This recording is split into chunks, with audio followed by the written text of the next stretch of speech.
दरवर्षी पावसाळ्यात प्राणहिता नदीला मोठ्या प्रमाणावर पूर येत असल्याने कोणताही अनर्थ घडू नये यासाठी प्रशासनाने विशेष रेस्क्यू टीमची नियुक्ती केली आहे। माननीय तहसीलदार अजय सकुंदरवार यांच्या मार्गदर्शनाखाली ही टीम पुढील 3 महिने कार्यरत राहणार आहे। पोलीस उपनिरीक्षक सोमनाथ भंडारे यांनी दिलेल्या माहितीनुसार या पथकात त्यांच्यासह 8 कर्मचारी असून अपदा मित्र टीम लीडर किरण वेमुला व त्यांची टीमही बचाव कार्याकरता सहकार्य करणार आहे असेही सांगितले आहे। या ठिकाणी प्राणहिता नदीमध्ये सिरोंचा एक 10 तारखेला एक इस्माने पुलावरून जप्त केली। त्याच्यामध्ये आमचे तहसीलदार सिरोंचा यांनी आम्हाला सांगितले की या ठिकाणी एक इस्माने पुलावरून जप्त केलेले आहे।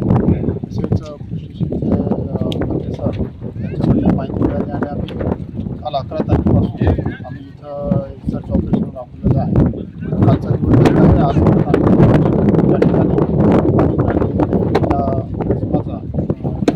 शोध घेत आहोत।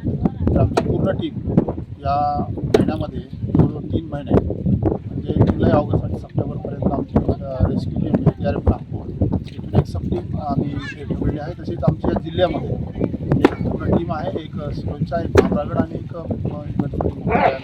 अशी एकूण सब टीम 3 आहे। आम्ही 3 महिने या ठिकाणी गडचिरोली जिल्ह्यामध्ये पूर परिस्थितीच्या अनुषंगाने आम्हाला प्रशासनाने इथे 3 महिन्यासाठी नियुक्त केलेला आहे।